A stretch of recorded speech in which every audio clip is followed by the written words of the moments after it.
You're listening to Whispers of War.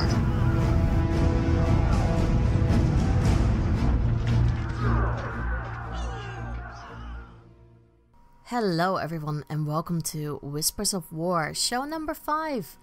And I want to jump right into the action, or, well, action, more of how was my week in Warcraft. So this week I did some stuff on the Alliance. You know, I'm still very curious to see what happens on the Alliance side. And me and Ducky are just running around killing things. I have to say that everything... Again, Hunter's not easy mode. I'm not making it sound as if Hunter is too easy, but it is a bit easier than I'm used to. So, me and Ducky. Now, okay, this is something that Tom from the Blue Recluse said. I want to hear more about Ducky. So, from a roleplay perspective, of course, I have to say that my Hunter found this blue egg. And she thought, oh, it must be a duck's egg, you know, she's a hunter, and she thought, instead of having it for breakfast, let me just raise this little duck and see what happens. So then, to her surprise, it was actually a blue lizard that came out of the egg, which later turned out to be a blue raptor. She kept calling it Ducky, and they have been inseparate ever since. So that's really the short version. You know, if you have to come with an RP story, that's how you do it. It's really not a great one, but that's how I do it. So that's where the name Ducky comes from.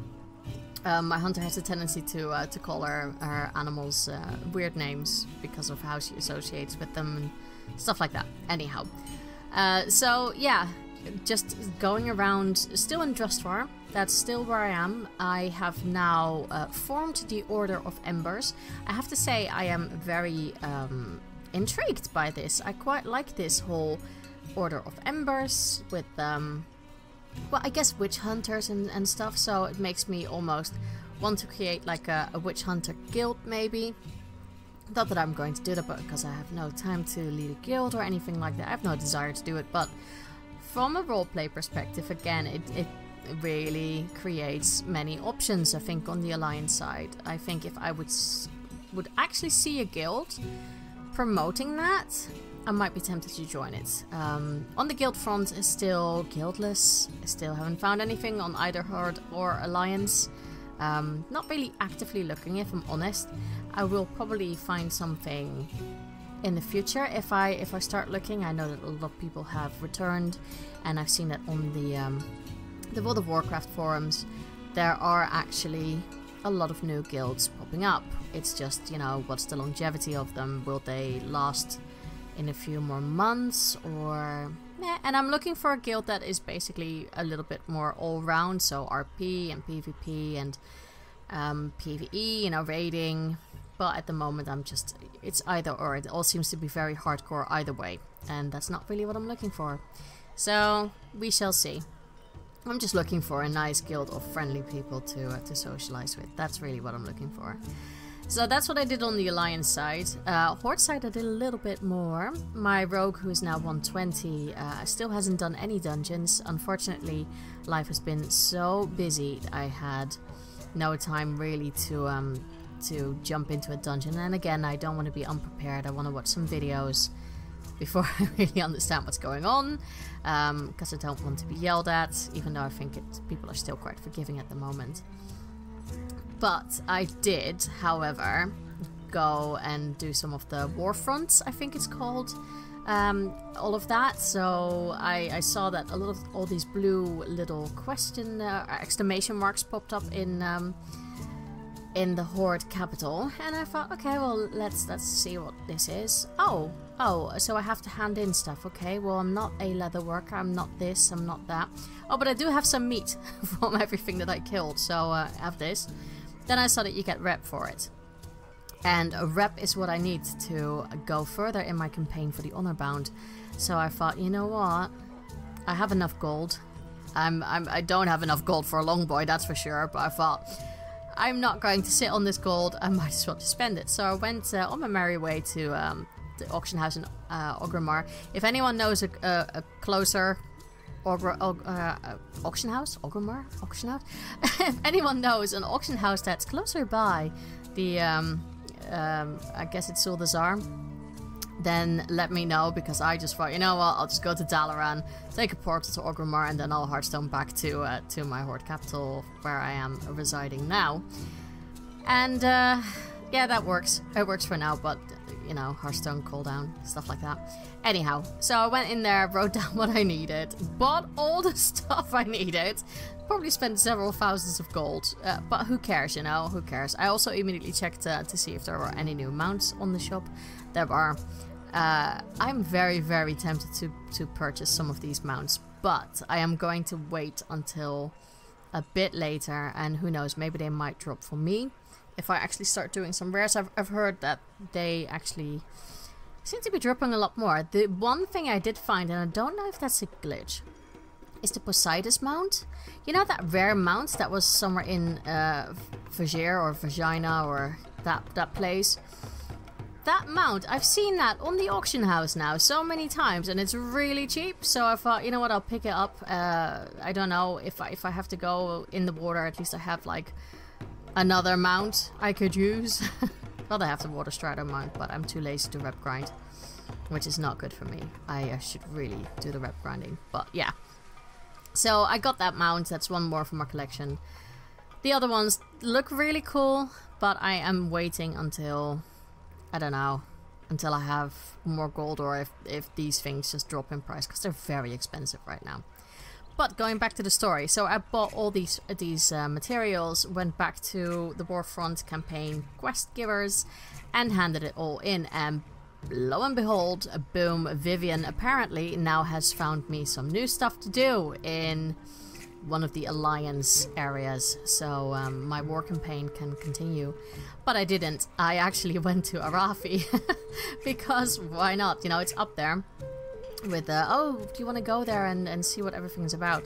So did those quests. Now for us in Europe, I'm not quite sure if it's the same for the USA or Oceanic. At the moment, I think it is Alliance controlled.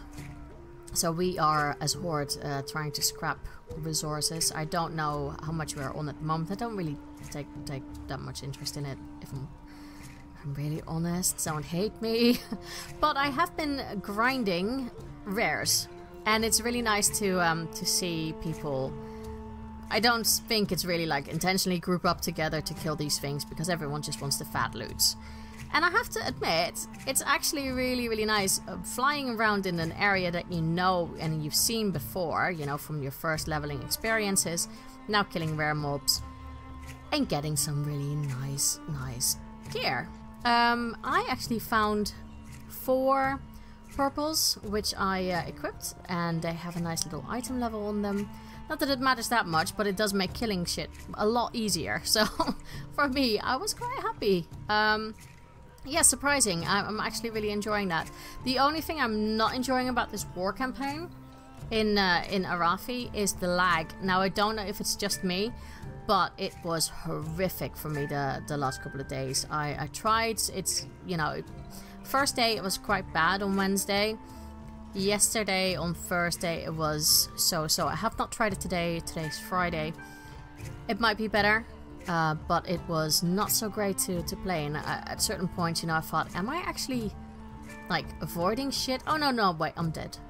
And, you know what, a corpse run, that's still quite a long run, in all fairness. Yeah, not enjoying the lag at all. So I don't know if that's something that needs to get fixed, or if it's just on my end. It's the first time I'm ever experiencing lag in game, so I'm going to say it's not my fault. That's always the easiest way out, isn't it? It's not my fault. So, yeah, I hope that Blizzard will fix this very soon, because it's not very much fun to try and do anything with lag in the background. So that was really, really my week. Not so much. I'm still on the mobile app, you know, sending out my troops. After I've done some world quests. I've actually done some world quests now, guys. I've actually thought, you know what, I'll just do some rep grinding, and oh, there's world quests here, I might as well just do them. So I'm completing things. I'm actually now getting those war resources that you need to send out your troops. yeah, it's getting there. It's getting interesting to do it. So yeah, I'm not quite sure what I'm going to be doing this weekend. Maybe a dungeon, I don't know. The pressure is building up that I should. It's that weird thing, you know, when I've heard people say already on the internet, oh my god, the game has been out for so many times, everyone is going to start raiding and I'm so far behind in my gear score. Yeah, I'm probably very far behind, but I don't really care that much. I don't want to be super behind though, in the sense of everyone else is already on like the second raid that's out and I'm still like, oh, I haven't tried anything yet. That's not what I want to do. I want to experience everything reasonably at the current time frame. So I guess if I make sure that I've done everything before 8.1 at BlizzCon, then I'm good. So that gives me, what, 2 months? 2 months. That should be doable, I hope. But yeah, let me know what you're up to in-game. I'm quite curious of what you guys are doing. And maybe you have some tips of what I should be doing now. Should I continue the war campaign? Should I just focus on the rep grind? What should I be doing? What would you do if you were me? Probably reroll Alliance, because I think most people who listen to this are Alliance players. At least most of my my people that I interview seem to be Alliance players, which is interesting. Very interesting. I think it's time that we get some Horde people in for interviews, guys, so make sure that you send me a PM so I can interview these Horde players. Right, talking about interviews, I have a very interesting interview for you guys today from all the way over in Japan. I talked to Kevin, also known as Agaris on the internet, and we talked about, you know, very, very... I wouldn't say heavy topic, but it can be quite laden. It was the topic of what is your opinion on the gender roles and the motivation behind some of the lore characters. Now with that, it was mostly about, you know, the warbringer videos that we talked about. We see a lot of like more female characters that are very strong in BFA, but they also play a very big role in the story. So is that good or is it not? And, you know, the whole motivation behind characters, is what Sylvanas, for instance, does a good thing, or is it really morally grey? Is her motivation valid, I would almost say. So yeah, she's not the only one. We have many more characters. We dive into that a little bit more, so I'll let you listen to the interview and I'll be back afterwards. So with me today, I am joined by Kevin. And Kevin, is it really late for you or is it really early? I think it's really late. It's not so late for me. It's about 8:15, so that's decent, like mid-evening. Not like I sometimes had with my Australian friends who had to get up at like 4 a.m. to podcast. Oh no. I think we're only 1 hour behind Australia, but no, the time difference. I've had to make certain sleep concessions to speak with friends or family and stuff like that. So I can relate to their woes. I can imagine, yeah. So Kevin, just because people are like, well, where's the time zone then? Tell the listeners about yourself and where you're at, actually. All right. Well, a little bit about myself is, well, I'm currently in Japan. I'm just outside of Tokyo in a little place called, not a little place, a place called Saitama-ken. It's the prefecture just northwest of Tokyo. And I've been here for about almost 4 years. Yeah, wow. Jeez. And I originally came over here as a not a visiting scientist, but one of the Japanese research facilities. I was working at an American research facility by my house, and it just so happened to be there. I didn't know that it was a famous thing or anything like that, but it turned out I got lucky. And the field that I was working in was like neuroscience, and so our project was like a 10-year project, so it was a little bit long. And as we were about halfway through, our head scientist wanted to set up a sister lab in Japan, and the sister lab happened to be right near Tokyo, and so they basically sent a bunch of people over to our lab, and I had to train all of them on all the stuff that I was doing, protocols and stuff and some basically research methods that I had sort of like tweaked so they weren't exactly industry standard, and they hadn't come out in any peer-reviewed journal. So it was sort of just like they had to actually fly across the world just to learn about it. So that I felt kind of bad about that. But anyway, they were having a big problem. They were like, okay, this is great because we haven't been able to get this stuff to work. But we've been having a problem. We've been trying to set this up for over a year, and we haven't found anybody willing to take the extremely low salary that this job offers. Hint, hint for people wanting to go into science, do it because you love it. You will not get rich. Oh. It's labor of love, passion, and curiosity. It's not something that you. It's not something you can make a quick. It's not a get rich quick scheme. So, but I was like, they need someone to go to Japan. I'm kind of bored over here. I'll do it. And I just like that, I just raised my hand, said, I'll do it. And they're like, what? And I was just like, yeah, I'll do it. They're like, it's Japan. I'm like, I'm aware. I'm aware. I mean, the accent gave it away. 2 weeks later, happened so fast. 2 weeks later, I was on a plane, coach, of course. Flying 16 hours to Tokyo. And I landed, and then the very next day, I was setting up stuff and got everything done. And about a year and a half later, the contract ended, and I was like, all right. They were like, okay, I guess you're going home then. I'm like, not so fast. I kind of like it over here. And they're like, yeah, but you're on a research visa, and now that you're done researching, you really can't. I'm like, well, there are other visas, The most common one is a teaching visa. It's called an instructor's visa. If you wanted to work as something called an ALT, it's like the most common way for people to get into Japan if they are looking to come to Japan to live here for an extended period of time, meaning like a year or more. That's the most common. All you need is a 4-year degree in literally anything. It could be underwater basket weaving. And as long as you have that 4-year piece of paper, you're pretty much guaranteed, and from a native English-speaking country, or you have a TESOL certificate, then you can come over here and they set you up. Usually, you have to, do your homework. There are very shady companies. It's just because it's Japan doesn't mean that they're not trying to screw you over. But more good places than not. I've had a couple of interesting experiences, but builds character. So I'm sorry. Long story short, I decided to go for a student visa. I had saved up a lot of money because my monthly expenditures consisted of my rent, which was half paid for by the research facility. There's no cars that I can drive. And so it was just my rent, and that which was subsidized, and the health insurance here for researchers which is a national health insurance plan. It's not like the States, thank God.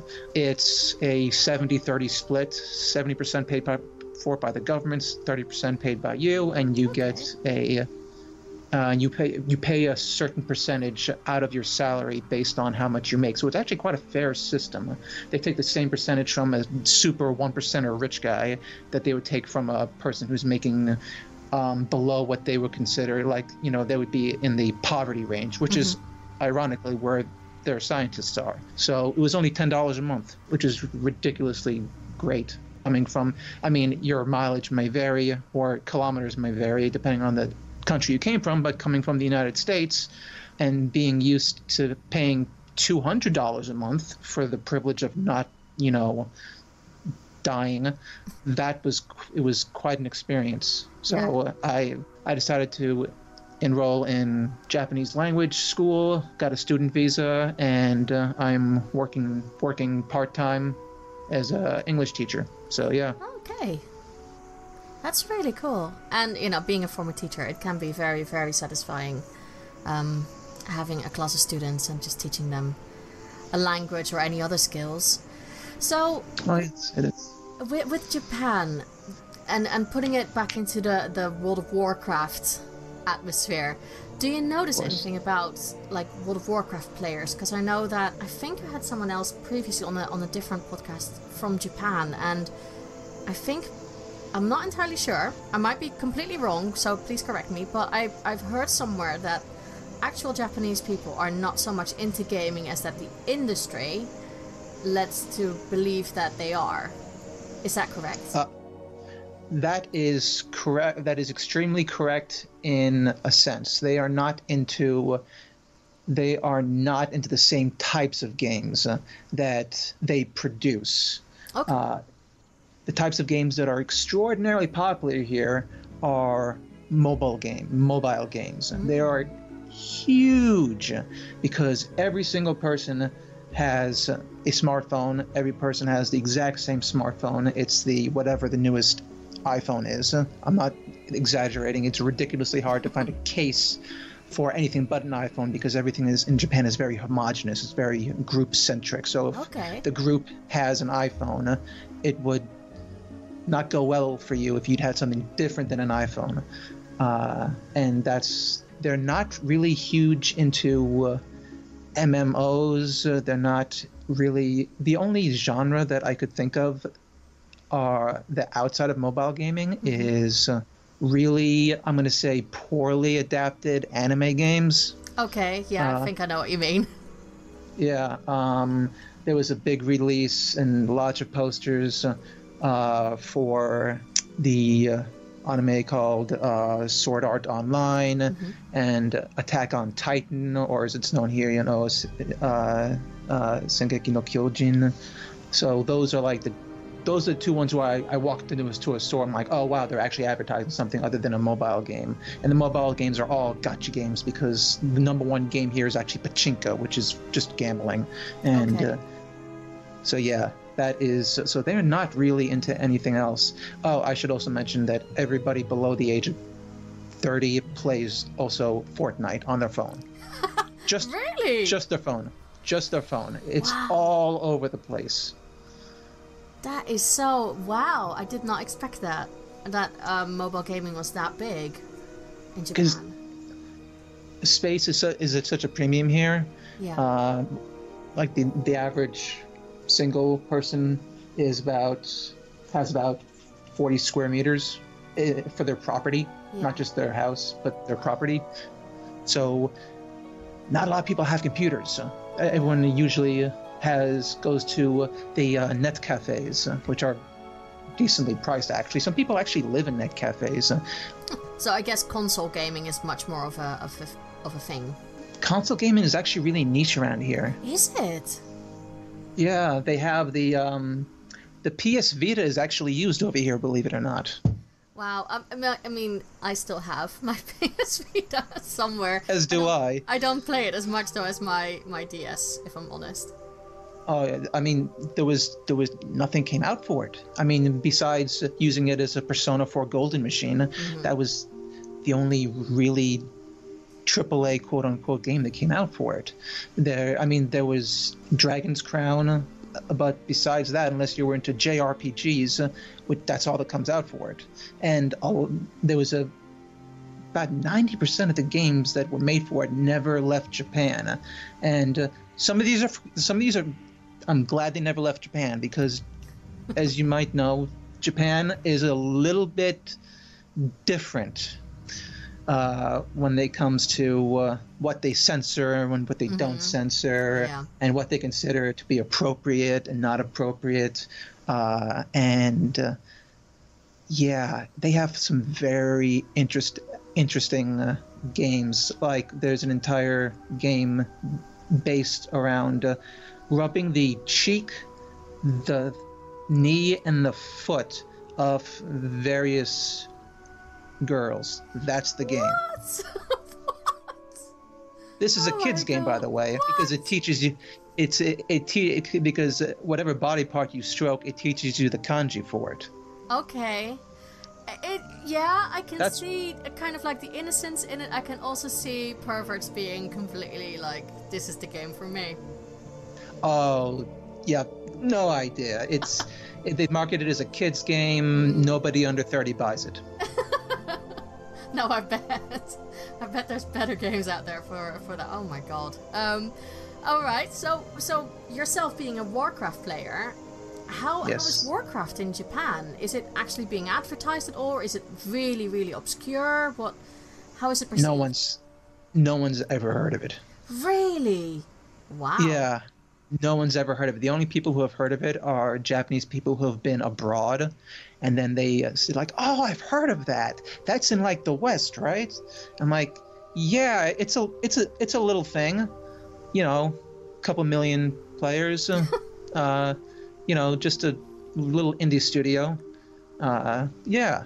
And the biggest MMO that they have over here is a mobile game called Maple Story. Yeah, I've heard of that one. I've heard of that one. People dump thousands and thousands and thousands of dollars into that game. Wow. Yeah, they have a much different preference for when it comes to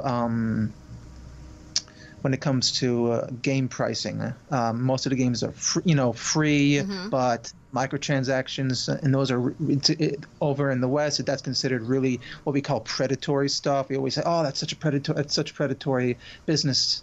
Like, it's such a predatory way to market your game." And over here, that's just the gold standard because it works. Well, yeah, I guess that's completely different in cultures. So how would that work for you with playing World of Warcraft? Do you go to Oceanic servers? No, I still thank God I didn't have to, because I would have had to restart everything because everything's region locked in WoW, as you well know. Unfortunately. Yes. So no, the ping is just slightly higher. I'm still on my US account. I'm not exactly sure where I am right now because of the, where the shards are. They're not exactly servers anymore. No. So I just know that I can only see people who are playing in the U.S. regions, and luckily we have good internet over here. Yes, I can imagine that. Otherwise, would be a bit of a struggle. Is the time difference difficult for you if you want to form a group or anything like that, or if you want to raid or? I thought it was going to be because it's between here and the eastern coast of the U.S., it's a 13-hour time difference with us being ahead. Yeah. So if it's 8:30 here, it's 7:30 a.m. over in the U.S., and so that would be 7654 would be the time zones in the U.S. Yeah. Luckily, what that means is none of the D-bags are up because they're they're either getting ready for school or they're asleep. True. So yeah, you get a completely different group of people playing then. That's really interesting. I do. The game is incredibly populated at these times. Dungeon queues are for dungeon queues. I'm playing as a DPS spec, and I have never waited more than 10 minutes for a queue to pop. That's really good. I have not tried it yet, so I need to see how bad, quote unquote, it is for me as a DPS. But that's really good. So, okay, let's go into the whole WoW world. Horde or Alliance, and why? Alliance. I'm another Alliance person. Yeah, I'm literally wearing a blue shirt right now, so... So, how come Alliance? Because when I first started playing the game in November of 2005, I noticed that they had my favorite fantasy archetype, the Paladin. Okay. And the only faction/race combination that you could get was human or dwarf.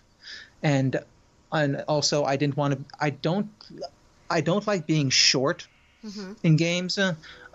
No hate towards the gnomes, no hate towards the dwarves, but I just prefer to not struggle to see my character, especially back in Classic when I started.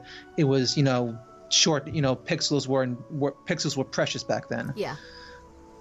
So I chose the human paladin, the vanilla of vanilla that you could get, because I really enjoyed the you could say the class. I think Ian Hazzikostas always says feel the fantasy, the class fantasy, what a paladin should feel like a paladin. And to me, I tried a bunch of different race class combos, and the only thing that actually felt like I saw the paladin in WoW at that time as the stereotypical paladin that I used to play when I was younger in other games, and also in like Dungeons and Dragons. It was a big, beefy support guy that couldn't do any damage but never died. Hey, if it works, it works. I think a lot of us have chosen our characters that way, and I think a lot of people forget that, when you started in vanilla, it was, if you want to be a paladin, you have to be Alliance. If you want to be a shaman, you have to go Horde. It was as simple as that until Burning Crusade. So you said that you started quite early, but how did you start your love for World of Warcraft? Did someone, mention it to you? Did you see advertisement for it? Did you play Warcraft 3? What happens a lot with people? How did it start for you? It started when I was in early days of middle school. I was at a friend's house. He had this.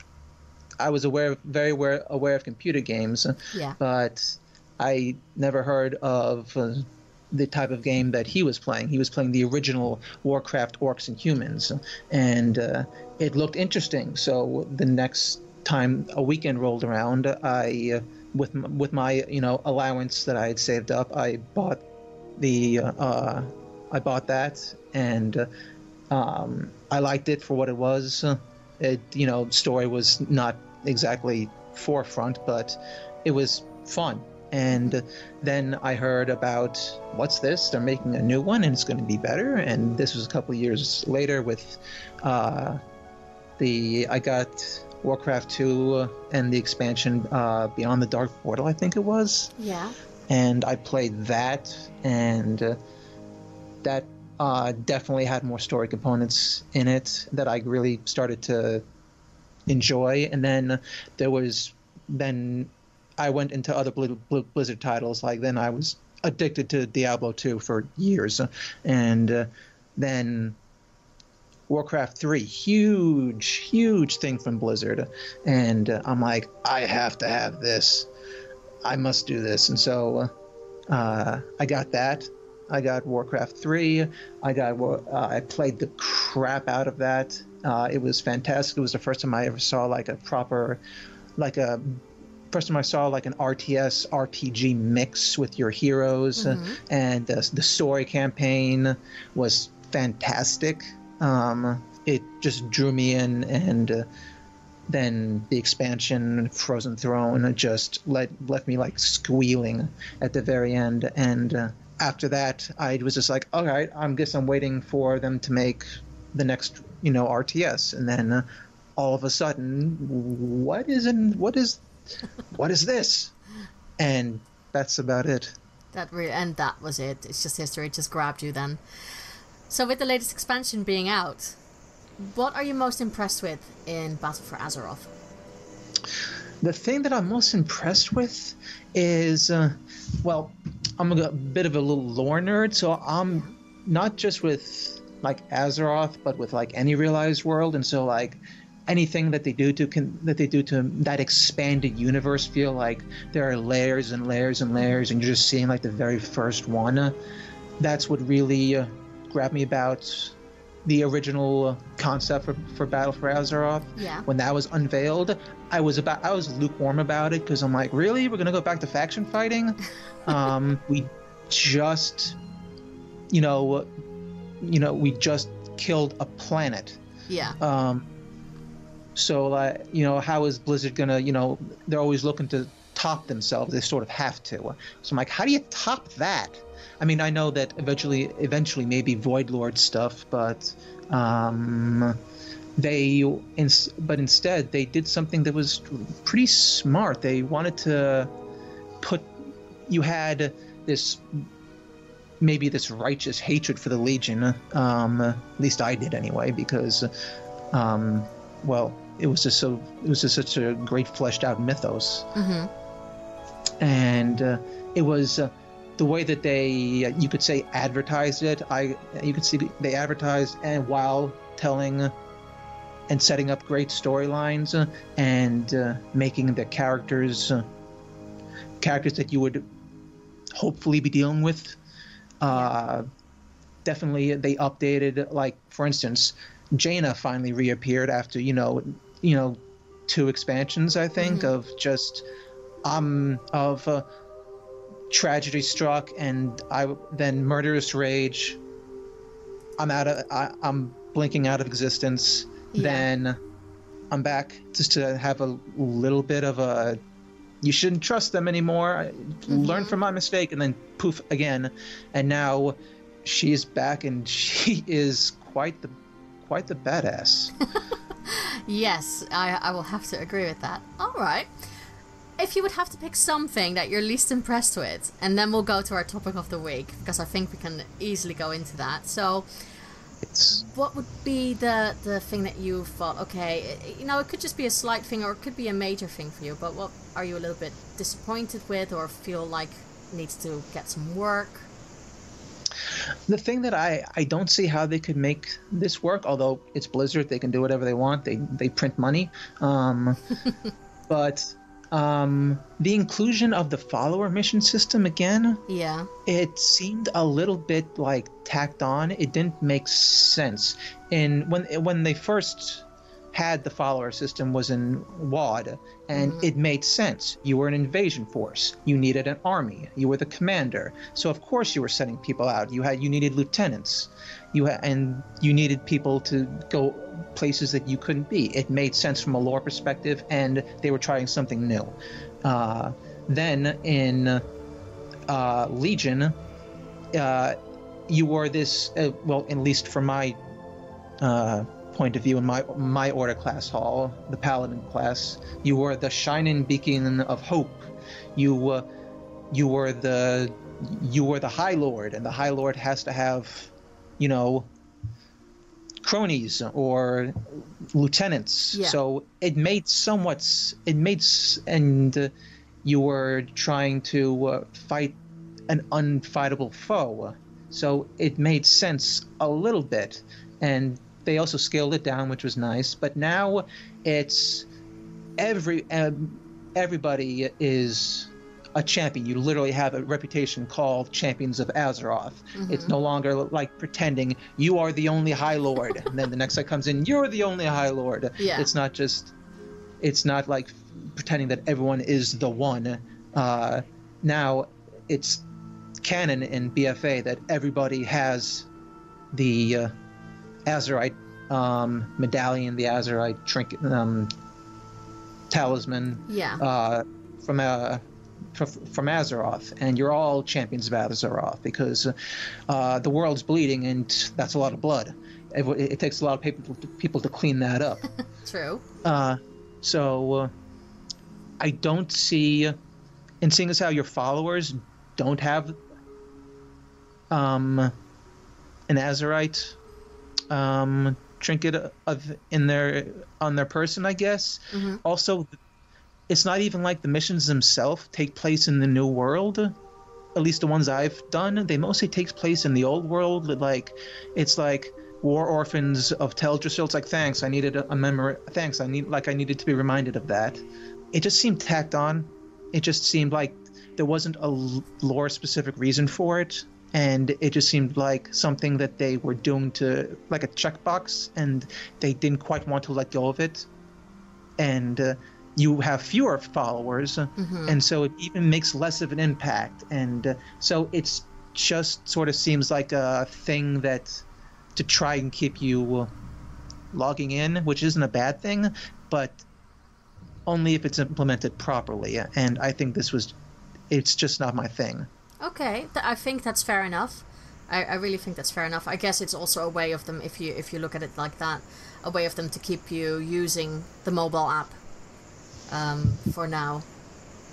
That's true too. Okay, let's go to the topic that you picked, and I think that's really, really interesting because you wanted to talk about the gender roles and the perceived character motivation in World of Warcraft. Why? Yes. Tell me why. What has brought that topic on? Well, the quick history. That was one of the original reasons that I started listening. I discovered your voice on the Girls Gone WoW podcast because I wanted to hear a female perspective. Mm-hmm. I've only ever heard perspectives of guys because that's the majority, and I wanted to hear. I'm like, there's more than one opinion here. Yeah. I wanted a female perspective on it. I wanted to, and it was fantastic. And I listened to you guys for years, so I've always been trying to get the opinion of the other side's opinion, the other. Mm-hmm. Especially recently, not just like in game where we have a bunch of female characters all like converging. It's all converging and all perceived to be going a bit mad. Everyone always is really quick to say if a male character is like Varian. You could say Varian's been mad ever since he came back. Ever since he was reintroduced. Yes. Nobody said he shouldn't be leading. They're like, oh, he's a gladiator. He was, he went through this. He went through the grinder. He went through some real shite, and he came out the other end. That's the guy you want leading your army. That's the guy you want leading your faction. But different people have different reactions to stress. Mm-hmm. Different people have different reactions to when they're, brought to their knees and, shattered. And then people pick up the pieces in different ways. And Varian, that's one way. Your repressed anger and slightly schizophrenic made into a dual blade warrior, that's one way to go. Mm-hmm. I also think that having regrets on things that on issues that you might have been ignorant of when you were younger, and now you're seeing things from a different perspective. That's an entirely different way of going about it, and it's not the classic masculine thing to do. But that doesn't mean that it's any less important, effective, or really human. Yeah. And so this really got started. I had just listened to your previous Whispers of War, and this came up for I think 20 minutes with your guest. Yeah. And that's just sort of what triggered my not triggered, but that's what led to me trying to get into contact with you, because I'm like, I really would like to expand upon this. I really think that this would be a good discussion to have. I think that was the interview I had with Fasha with that we were talking about the fact that we saw the Warbringer videos and it's all women, and mm-hmm. I did say in the beginning that I do see it. You can see it, I guess, from different perspectives, but the first initial thought you get is like, oh look, Warbringers, they're all women, they're all slightly perceived as insane or a little bit too much by their emotions. Why is this happening? Especially then with that contrast of seeing the old soldier video. Mm-hmm. You have two quite very strong male characters who seem a little bit, even though you could say that, I guess, Sourfang is a bit, there's a motivation for it, why he's not giving up, but just wants his warrior death. And I know that there's more story before that you need to read up on, but it's a very stark contrast for me, especially after the Sylvanas video, And now with Ashara, it has changed again a little bit, that view. But no, I do understand where you're coming from, and especially that, you know, the changing of the views, that has completely happened with Jaina. How do you perceive Jaina at the moment? So you think she's quite badass. Do you think that Blizzard did her a injustice by... and again, I don't know if you saw her like this, but she came over a little bit crazy to me at a certain point before Battle for Azeroth. Yeah, she did. She seemed a little. She seemed a little bit like she was so. When you first meet Jaina back in Warcraft 3, she's, you know, just coming out of. She's still in the Kirin Tor, still an apprentice, still bright-eyed and wonder and everything like that. The, you know, the stereotypical, if you want to call it, the hero's like a hero's journey type. Yeah. She's still in chapter, you know, the prologue back then. Mm-hmm. She goes through some stuff. She sees Arthas commit this horrible atrocity. She walks away from him. I mean, this isn't the first time that Jaina has walked away from a conflict. Mm-hmm. I mean, so quite the opposite. She's reacting contrary to what her normal MO is. She walked away from Arthas because she, quote, said, "I'm sorry, Arthas, I can't watch you do this. I can't watch you commit this atrocity." And then again, when after Arthas goes down right at Cataclysm, you have huge tragedy happen to her. Her home, everybody she knows, loves, pretty much. I mean, it was the Warcraft. It was a Warcraft nuke, pretty much. It was a mana bomb, and the way that everyone and the way that they described in the book. I'm not sure if you read the book. Yeah, I have. Yeah, and the way they described her apprentice is just like purple ashes, just disintegrating into the ether and everything like that. That was always a very powerful image, because it's so like such an analog to the same thing that happens to, you know, an actual nuclear event. Yeah. So she's basically a nuclear survivor at this point, and it's warped her hair, it's aged her. I mean, stress will do that, and she barely escapes, and she loses. We lose a very important character who sacrifices himself to let her get away at the very last second. Mm-hmm. So you have, in shock, everybody you loved is just gone, survivor's guilt, and angry at both. Partly at the people who died because they left you, and ridiculously angry, just blind fury rage against the person that you know who did this, and the person who sanctioned this. And she almost commits genocide on the orcs, trolls, and everybody who lived in Orgrimmar, but she was talked down. She had, you know, you could say she had a nice support system. She Thrall helped her out a little bit, I believe. This is quite a while ago. I do believe he had some hand in staying her hand when she was when she was about to, you know, Atlantis, Orgrimmar, and then she sort of disappears and sort of like, you know what, fine, you know, you've been through some shit. You girl, go do you for a little bit. Yeah. Who wouldn't? Then she comes back.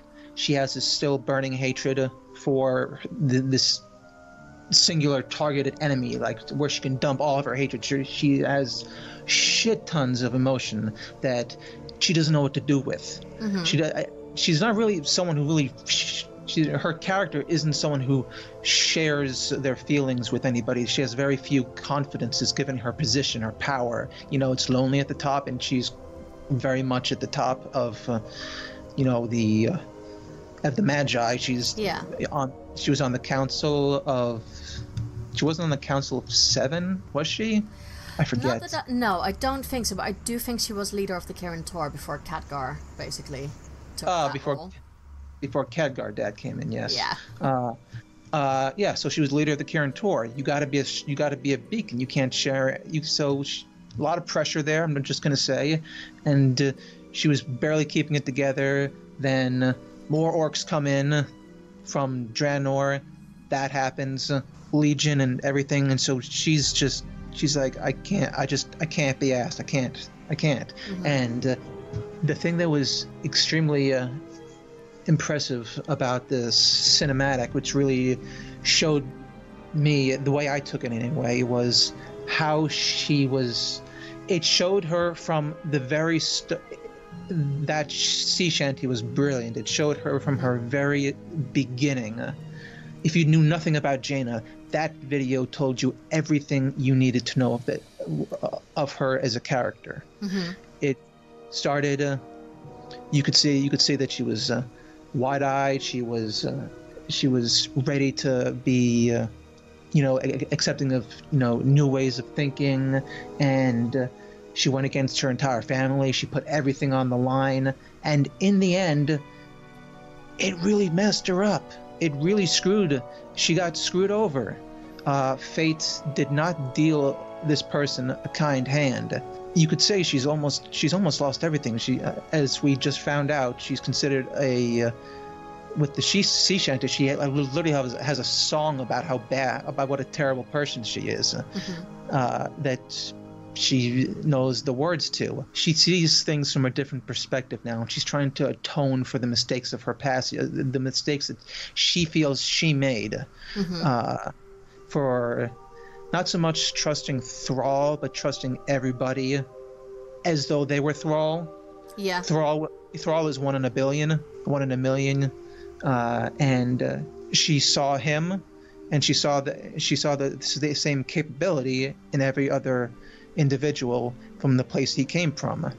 And to be disappointed and just have all those things happen to you from the people that you risked your livelihood, your life, abandoned your home, your family, that led to the death of your father, that led to the death of everybody you knew and loved, your home, your second home, your military base, and ruined, and now has almost disfigured you because she has to make up for it.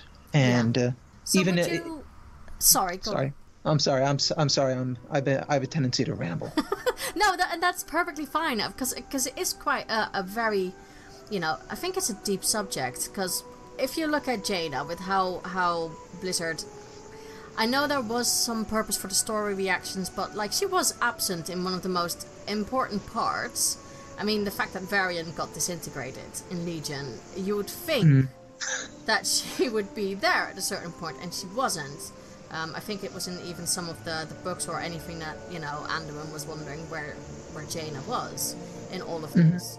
And now that she's back, I almost feel like Blizzard kind of... I don't know if they actually listened to the Warcraft players, because I know that some people have been very vocal about bringing Jaina back less crazy, and now she's actually playing quite a pivotal role in this expansion, and I do feel like she's still battling her inner demons and ghosts of the past, just looking at the videos that we see, the cutscenes. And quite literally. Yeah, absolutely. And then, but she seems a lot more strong and with it than she was before. And I'm wondering if Blizzard did that because there was such a difference in strong female characters that we kind of lost, and having very consistent strong male characters. Okay, we had a lot of male characters that went bad, but it always felt a little bit more when you got a female character that went, and I used a quote-unquote bad thing here now. That's the one thing I'm a little bit like, is it something that they're constantly changing now? Because another person that we've talked about in the past is Sylvanas. Now this has brought so many people to the forums, to any kind of media, saying, I talked to Marty about this with the whole, that some people who loved Sylvanas, had Sylvanas tattoos, now feel a little bit like, oh, I'm loving someone who enjoys genocide and what's going on, but do you feel like we got that cutscene, or not the cutscene, well, sort of cutscene, but the Warbringer video, we saw that she was the one burning the tree, leaving a lot of people a bit in shock, and starting that proper faction war that you get, basically an instigator of everything. But how do you Yeah. feel with her character motivation? Do you feel like Blizzard is pushing it, or do you think what are your views on her? I think, first of all, I mean, I have never seen anything light a fire under players' asses further than further than that cinematic, further than that Warbringers video. I mean, they had, and then with Old Soldier, they had literally had people posting with their characters without any shoulder pads in solidarity with Sourfang, which was I mean, that's a type of what's the word? That's a type of immersion that a game can only dream of having. Yeah, absolutely. And with the hashtag not my war chief, well, that was hashtag your war chief. That always has been hashtag Sylvanas. Sylvanas hasn't changed. She has always been the dark lady, right? Well, she's the dark lady for a reason. She's in the shadows. She's doing weird stuff in the shadows. She's doing creepy, weird stuff always. And now, only now really, that she has the spotlight on her, do you see what she's actually doing. From the set, I mean, you saw in her cinematic that the captain, I forget the captain's name, the night elf captain was like, you are a defender of your people. Do you remember? Yeah. And she says, yes, I remember a fool. She doesn't believe in, doing the, the classically held morals of. She was still part of the Alliance back then, because this was just right before the Blood Elves named themselves the Blood Elves. Yeah. So she was a high elf back then, and she did everything she could in her power to save everybody. And in the end, what did she get for it? She got ice, frostborn directly, applied directly to the forehead, and now she's undead. And now, ever since she took back her own will from the Lich King, she's been the Banshee Queen. Yeah. And the Banshee Queen she's only been for her people. I mean, she's so much for her own people that in Classic, the undead had their own separate reputation bar that started at neutral. If you remember, everybody else had that nice, friendly green bar, and then the Forsaken had neutral. They didn't trust you. And likewise, you probably didn't trust them because, well, they're undead ghoulies and everything like that. I've always wondered why you only ever saw human dead people, though, because they're not the only ones that die, but that's another conversation. Yeah. She's been experimenting with plague ever since she got the idea. The Wrathgate cinematic, they were under orders from somebody, very certain that was her. We had the introduction to Cataclysm, where she literally did what she pretty much did to Gilneas in almost a worse way than what Garrosh did to Theramore. Because she doesn't just gas her enemy, she gasses her own troops, and we've seen that the gas, it's not a player friendly gas. It kills and re-kills, I guess. Yeah, and especially her own troops. Yeah, she has no problem. She has no trouble. She's all about ends justify the means by any means necessary. She's very calculating, and she has a plan in her mind. And anybody that messes with that plan, gotta go. Yeah. Would you say that she is actually a brilliant general still, like she was as the General Ranger for Silvermoon, and so she would still act as more like a military leader than really a leader thinking of.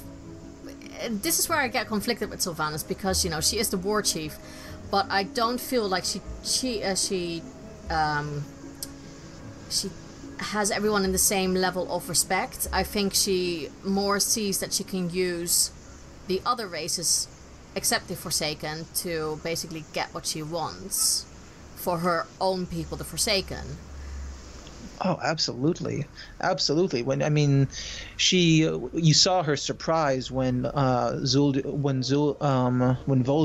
was, you got to come out of the shadows and everything like that. I do a horrible accent. Sorry for that.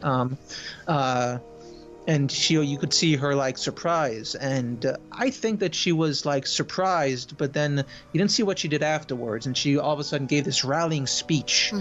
That's not her. She doesn't give rallying speeches. She tells you to do something and you do it.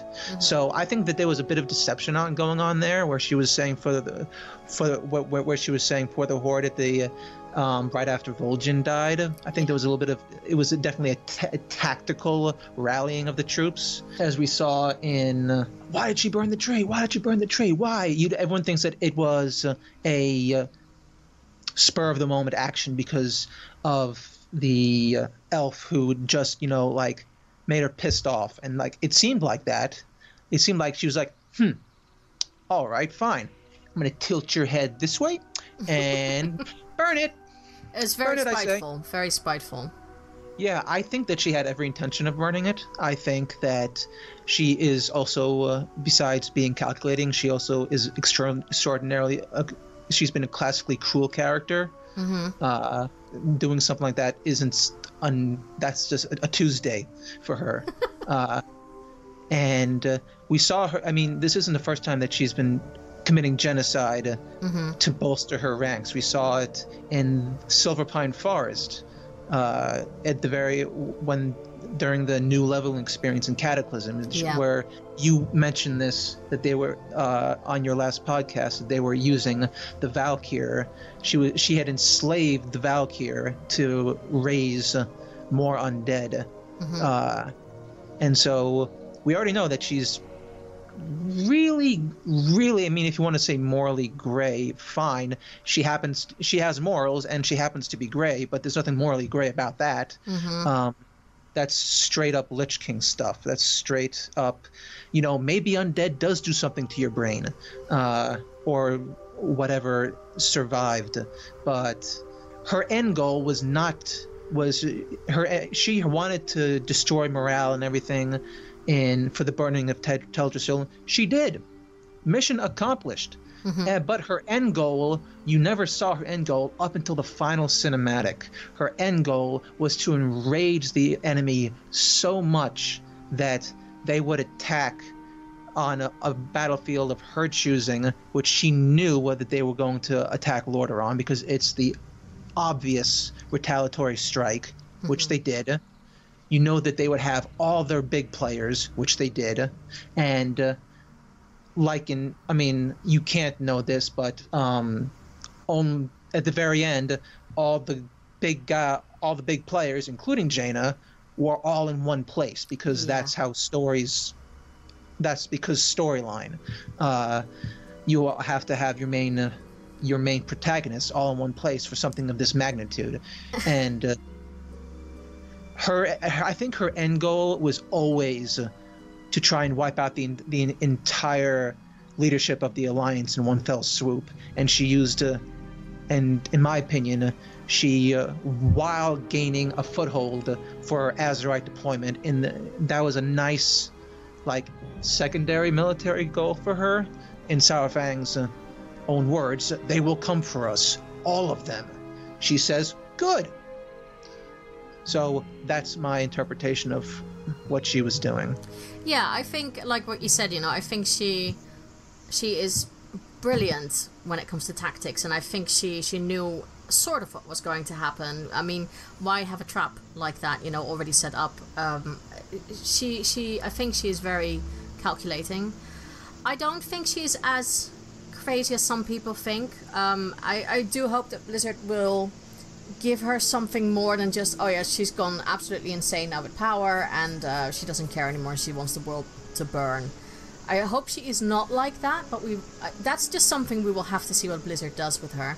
I am happy to see that we have some very impressive new female characters that... Yes, we do. Yeah, that are so strong. I mean, like Princess Talanji, I think it's just great to see a strong female character that has it, well, I would say almost all together. I mean, considering that, you know, what's going on with that in Sylvanas, she's young, I guess. She is. You can see that she doesn't have like her dad's experience of leading, but she has very new views of things, and the fact that she's very proactive.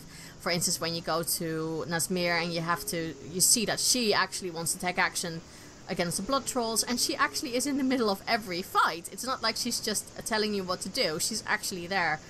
I like that. Proper warrior there. Yes, absolutely. And I like that, and you know, I've never been a fan of the whole it's women against men ideally.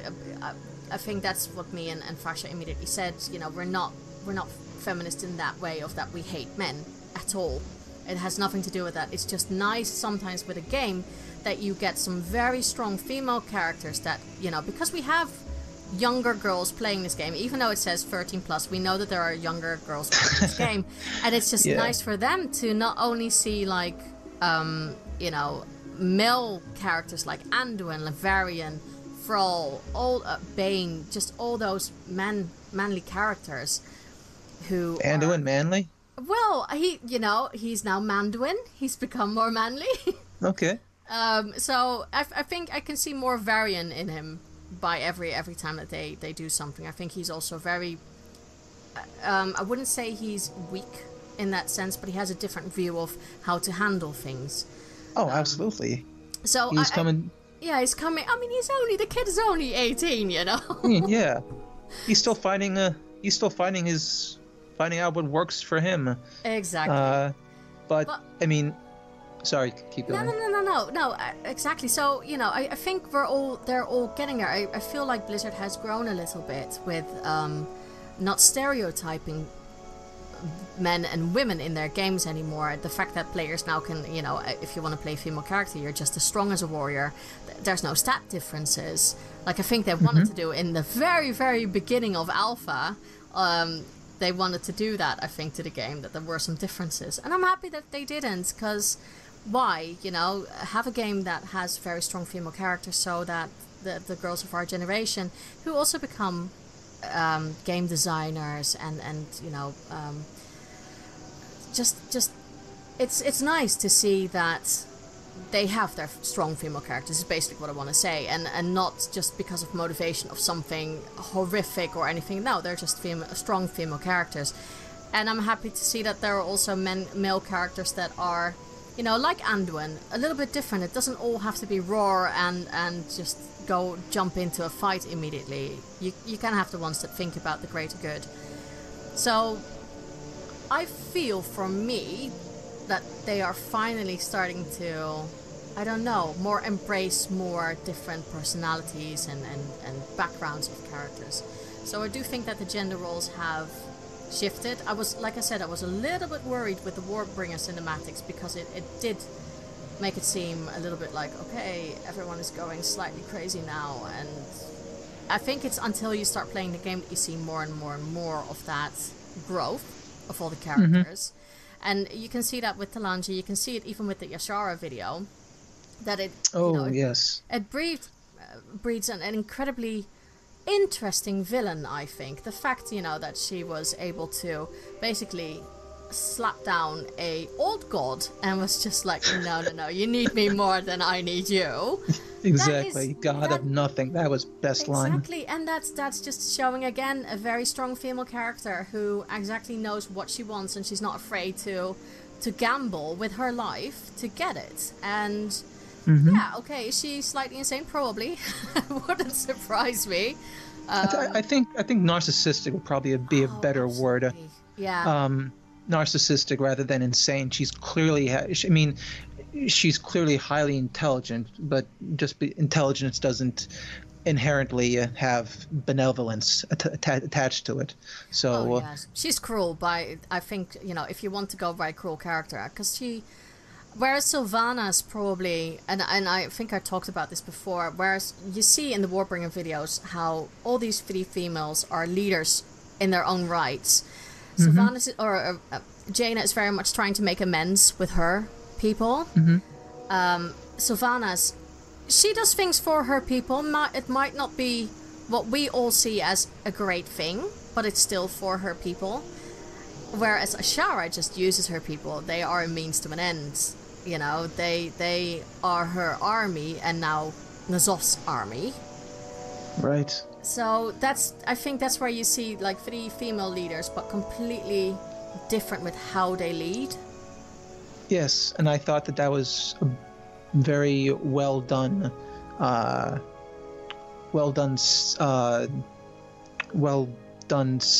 symbolism on Blizzard's part. I don't know if it's their intention. It may just be me reading way more into it, much like everyone read. That now.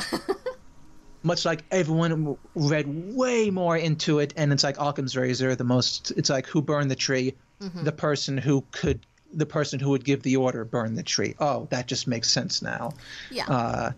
We were looking for the conspiracy theory that was just never there. I mean, the whole thing about Anduin doing it, or Greymane, or even Ashara, or even Ashara, just to, you know, or even there were rumors about Jaina doing it. Just more. Yeah, absolutely. Yeah, but it turned out, you know, simplest answer is the right answer, cold calculating queen will be cold calculating queen. Absolutely. And I just, it's, maybe this is probably just me taking things and trying to find meaning where there isn't any, but I almost feel like they're doing they have these three, with the Warbringers anyway, they have the three Warbringers, they have the three females, and they have their own very separate personalities. You have Jaina, who is ruled, but right now it appears to be ruling by emotion. I would say it, but to literally overcome the ghosts of your past, I would say she's ruling by courage. You have Sylvanas, who is ruling by fear, and then you have because it's not even power at any point now. She's had the power, but she delights in the fear that she can evoke from her subjects and anybody. And then you have Azjara, who rules with power. That's all she's about. Power. How can I get more power? If I can get more power, this is not the deal that I made. And then, okay, fine, let's make a deal. More power for me? Great. I have all these people floating around. You can use them. They're great people. I have the best people. If you get that reference, that's kudos. Yeah. And so she rules just purely by power. I think that she's a very blunt object when it comes to how she can be very predictable, but it doesn't matter how predictable you are if you're as powerful as she is. You don't have to have that tactician's mind, whereas while still being very powerful, the Banshee Queen, Sylvanas, is, for all intents and purposes, I mean, technically in cutscenes and everything, one arrow supposedly should take her down, right? This is not the case with Azjara. It never was. It was never really explained, even in the War of the Ancients trilogy, but she was larger than life. She almost had a sort of like charm spell placed over everybody. Everyone adored her. She was the perfect specimen of elven beauty and radiance, and everything was just about how incredibly powerful she was, which was, I believe, what originally was the Well of Eternity was what originally brought Sargeras' mind towards Azeroth, but it was her implicit collusion with Sargeras that kept his gaze there, and she was flinging off Manaroth like he was just some, errand boy. She's always been extraordinarily powerful, the likes of which no one really can gauge because we've never really fought her. We've never seen her. We've only seen her once when we went back in Cataclysm, and we went through those 3 Caverns of Time dungeons, and we saw her briefly. She didn't fight you. She had all the people that were, you could see the puppet strings that she was manipulating, fight you, and then that's all. And then she disappeared. So I think it's just 3 completely separate types of ways to rule, and the title Warbringers doesn't necessarily mean that they're the people that, I mean, for some people, they're bringing war, but war can be brought upon you too. And that's very much what's happening with Jaina.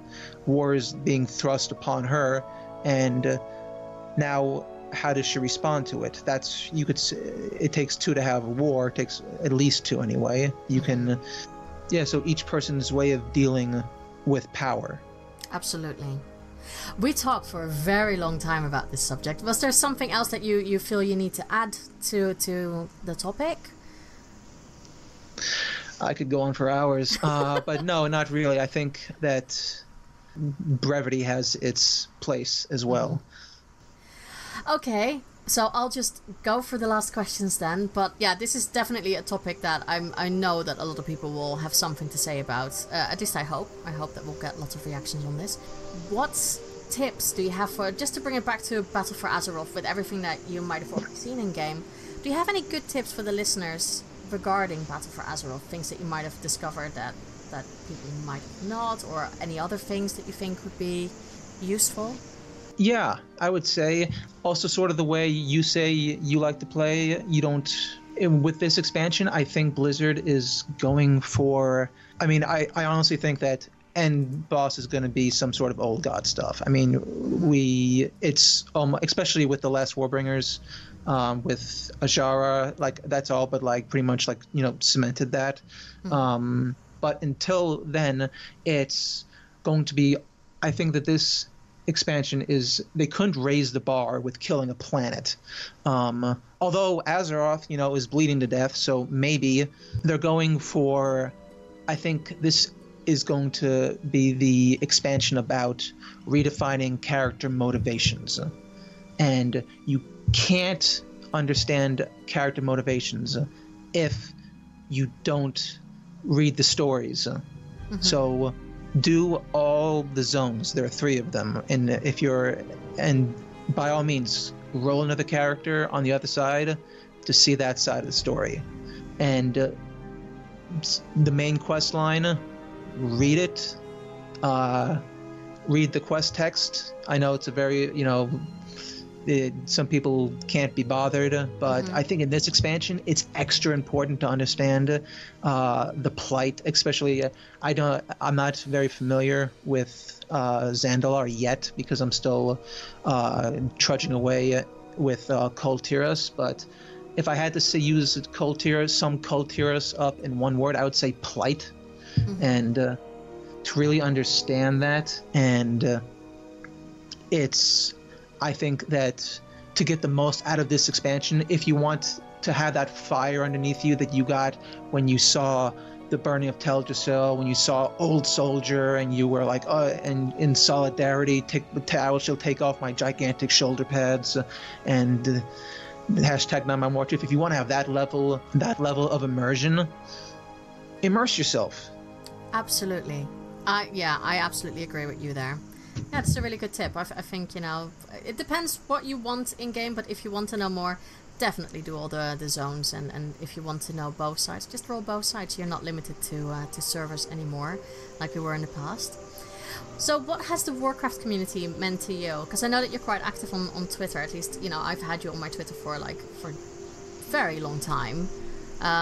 So what has the Warcraft community meant to you? To sum it up, it's been since 2005. It's been 13 years, I guess. Yeah. A lot of stuff has happened. as life continues, life finds a way. When I first got into World of Warcraft, first time I ever heard the word MMO, first time I ever knew what that was, I thought it was just a regular RPG. I didn't even know that I knew that there was an online component. I didn't realize that online component was the game. And so I went into it very, very blindly. And the fact that you had other people, being supportive, some people anyway, some people not so much, but that taught you other lessons. For me, it's the best thing that I never knew I needed when I needed it the most. That's a nice way of saying it. I like that. That's really, really nice. Okay. Wow, that has left me a little bit stunned with that answer. That's a really good answer. Now, the one question that's always a little bit odd. Mm-hmm. What would be your whisper? My whisper. My whisper this whisper is going to be firmly in the ear of every single Warcraft developer. And I know it's been talked about before, and you're a new player, or you're a player who wants to, feel the feels more. Where do you go? Where do you start? What's the proper way to start learning about the story outside of the game? There really isn't one. You have the very enigmatic Novel or Nobel 87 on YouTube, who does a fantastic job in describing it, but describing all of the lore. But there are things he doesn't go into, So my whisper is, I want a lore library. We have Dalaran, supposedly, magic capital of the world. Mm-hmm. We have libraries galore. We even had the library, a hidden library was the entire reason for the fact that we can have Night Elf mages now. Yeah. I would want some sort of a dungeon journal component, like a dungeon journal-esque way for you to find lore on everything, from the initial titans to the initial titans, the void lords, all the way up to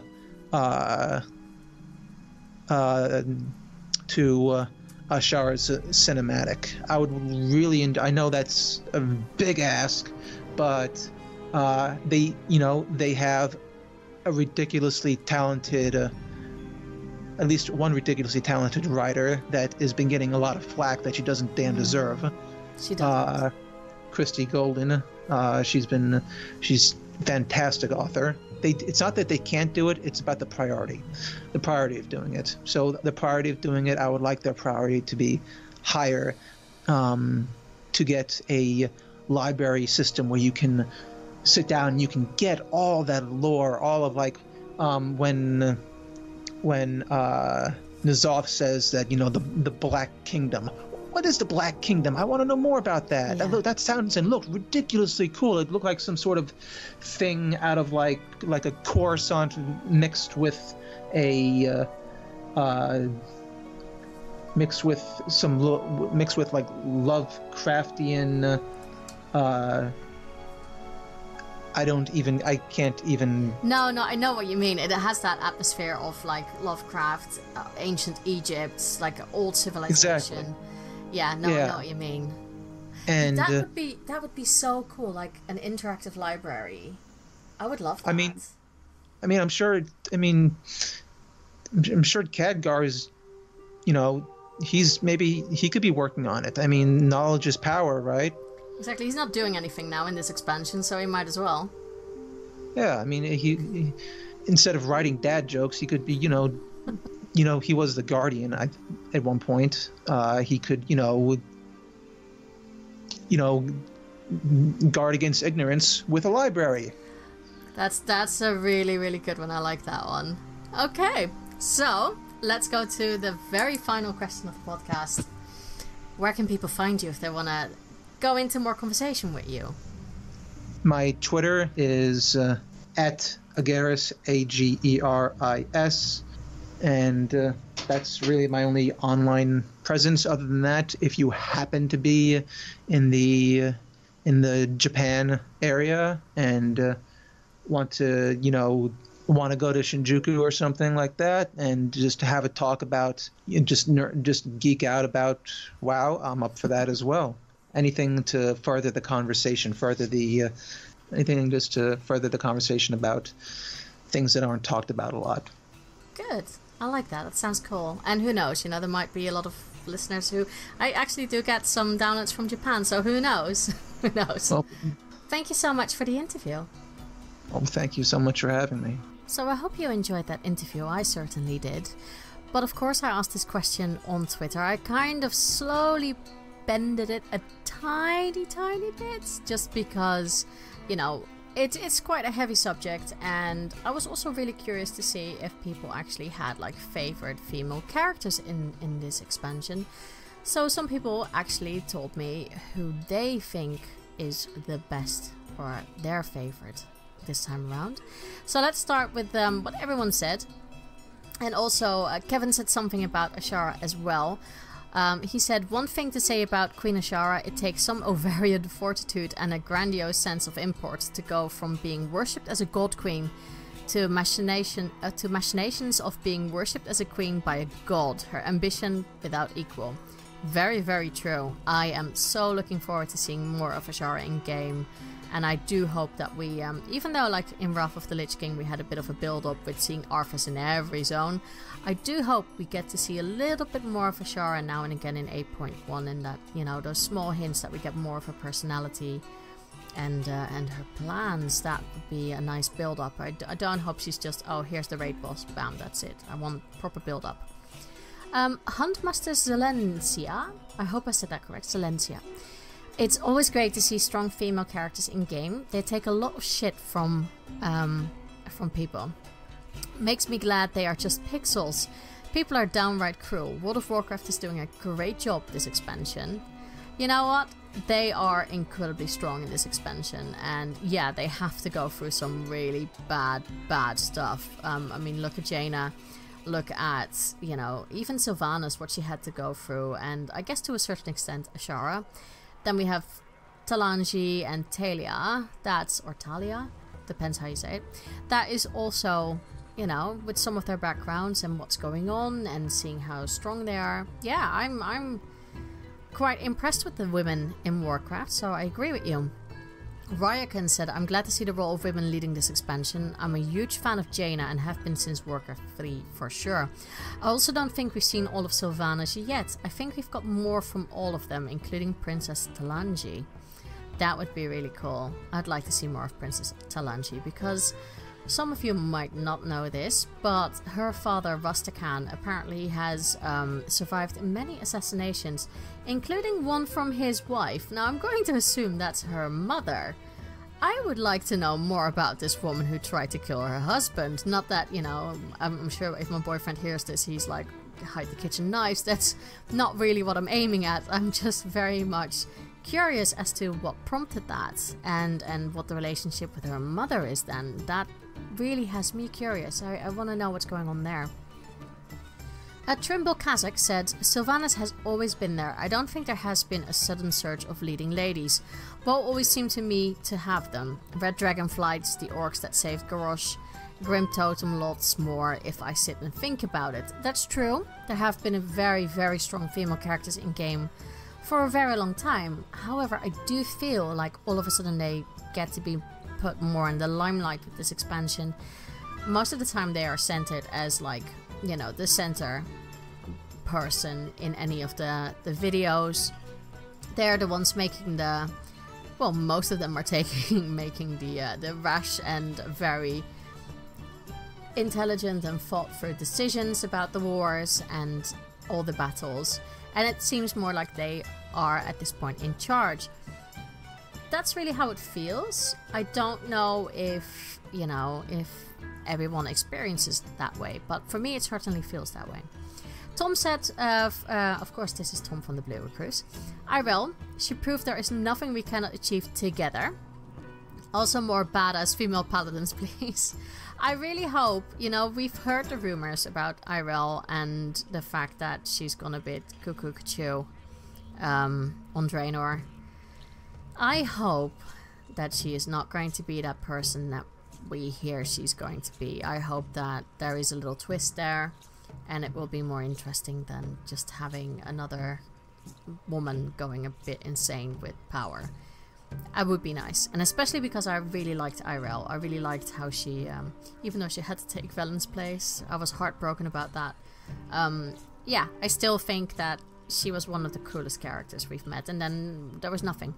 So, yeah, hopefully we'll get some more Irel love. Warlord Death's Touch said, Sylvanas is my favorite. Then I'm very, because she's very centered in this expansion.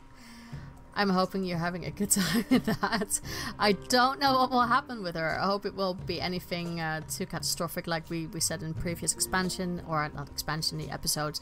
I hope that we don't regret having any Sylvanas tattoos or things like that. For me personally, I love all the new strong females in the game. I feel it's very female-centric, which is great. Even, like, the baddies are all females. Can I just say I'm not happy with the first name of Lady Ashvane? Like, seriously, why did it have to be my name? Yes, now you know what my name is. My actual name. I don't really go by that name a lot, but, you know, great. So, yes, that was interesting when I heard it. But I do like it that they are quite badass, you know? They all seem to kick butt, and they're very strong-willed. They know what they want. Yeah, I like it. This is so much better than you know, these damsels in distress weeping about stuff and then not doing anything and waiting for a strong man to come and save them. Makes a nice change, I think, for now. Good role models, I think, for young girls who play this game, just to see different characters, of course, you know, not women only being like the good characters, but also the baddies. Why not? We've had some really amazing badass bad females, you know, Ashara, for instance, because I always thought I'm going to hate her so much, but actually because of that warbringer video, I think she is really interesting and cool. So I'm hoping she will stay that way. But we don't know. It very much depends on the writing. Again, I'm very curious to see what they do with Talia and with Talanji. That will be interesting, I hope, for the story to get some more insight in their backgrounds and also to see where they will be going, maybe in like several patches. I really don't want the Irel thing to happen to them, in the sense of, yeah, we've had them for one expansion now. Oh, there's a new expansion in 2 years. Who are these people? I really hope we don't get that. So, yeah, we will see. We will see where all of this goes. I'm also very much wanting to put a little bit of a emphasis on the females in the game that might not have like the limelight, but are still really interesting characters. I mean, look at Zolani or Lucille Waycrest. Two very strong females that play a very big part in this expansion, because they actually lead you into quests. They are somewhat like your guides, taking you to these different areas. And it's nice that for this time, you know, it's a female character, even if it was like a female Volpera. I forgot her name, with Dolly and Dot. Again, two female alpacas. Can I just say that, you know, the ovaries are very strong in this expansion. I like it. So, no, I think it's great. I'm happy to see all of this, and, you know, I've heard some people say there's too much female representation in games. I don't know. I'm not... That's a can of worms I don't really want to open up, because everyone is entitled to their opinion. But I'm just happy to see that there is female representation in games now, and not just the weepy damsel in distress. I think those days are far behind now, and we should just, you know, have strong characters like Zolani, Lucille, Talanji, Talia, and all these others just in game, and especially Jaina. I'm happy to see where she's going. I hope. Please don't let me regret this, Blizzard. Of course, there are many male characters actually that have stood with the female characters that have been introduced. For instance, I really like Flynn. I think he's very funny. I like it. I think he bounces really well with Talia's personality and character. That works really well. Rokan, I think, is amazing. I love it that we have another very strong troll leader. I'm going to presume he's going to become the troll leader. If not, he should be. Absolutely. I'm happy to see him back in game. Because he was, of course, from Warcraft 3, if I remember correctly. And, of course, my favorite, Von Samdi. I guess you can say he's male. Let's just say he's male. He's just amazing. So I think we have, overall, you know, not just strong female characters, we have some very strong male characters. I just think the writing has been brilliant this expansion so far when it comes to characters, and as well as the voice acting, because that makes half the character. To have the right voice actors doing these voices and fleshing out these characters, you know, really giving them life. So yeah, I am very, very impressed with it all. Now, we've come to the end of the show. Without saying immediately the topic for next week, I do want to talk about 2 new segments. Actually, it's 1 segment, and I'm kind of like also stealing this from... did I say stealing? I mean borrowing from the Dark Moon Herald. Remember, they have the segment Bloodlust or Heroism. I actually quite like that, but I'm going to twist it a little bit after I saw a tweet from Exclavier, who said, "In the midst of all the Alliance Horde battling, I'm deciding to be more determined to random acts of kindness to the humans behind the keyboards in-game. I would love to hear stories or ideas and help spread the word." So, if you feel like, you know what, I'm totally behind this, I wanna do some good in the world of Warcraft and help my fellow players out, or just, you know, maybe you've done a random act of kindness, maybe you've experienced a random act of kindness from your fellow players, let me know. I'm really, really curious about that. I'm going to try and make an effort to look for random acts of kindness on my own play experience, and maybe also maybe I'll try and be nice in game. You know, I'll do my best. I'll try not to be a dirty rogue. And let me know. I want to know your experiences, and we can talk about that. But my good friend Fasha said she really wants to hear a WTF moment, a what the fuck moment. So, have you had a what the fuck moment? Now, that can be certain things that other people do, unfortunately. Or it could be something in game, or it could be something else. Now, I do have a WTF moment that one of my old friends had, and this was way back in vanilla, which still makes me giggle. So there was a quest in Winter Spring, and you talk to a blue dragon in disguise. This blue dragon then kicks you to a lake several miles further, but you fall from quite a big height. And my friend's internet was so bad that he got kicked by the dragon, landed in the lake, but there was no water in the lake yet because, you know, it didn't load just yet. So he just basically landed in a pit of mud, died, and he couldn't do anything about that, and then the water landed on top of him. So, you know, you didn't just die by breaking your neck, you also then drowned underneath the water. So that was really a bit of a what the fuck moment. I'm very happy that didn't happen to me. But maybe something similar has happened to you. Let me know. That would be very interesting. So I want to hear about your random acts of kindness that you've experienced or you've done, or maybe you have a what the fuck moment, so let me know. Now for next week, keep an eye on Twitter because I will post it over there, but I also want to know how you started in the world of Blizzard games. So was World of Warcraft your first game?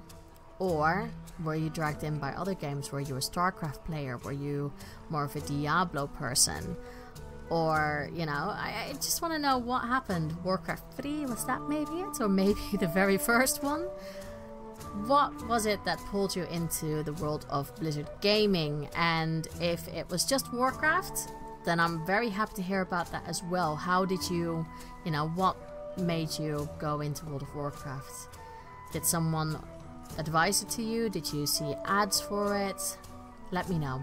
So that's really it. Of course, you can find the podcast and all the show notes on whispersofwar.podbean.com.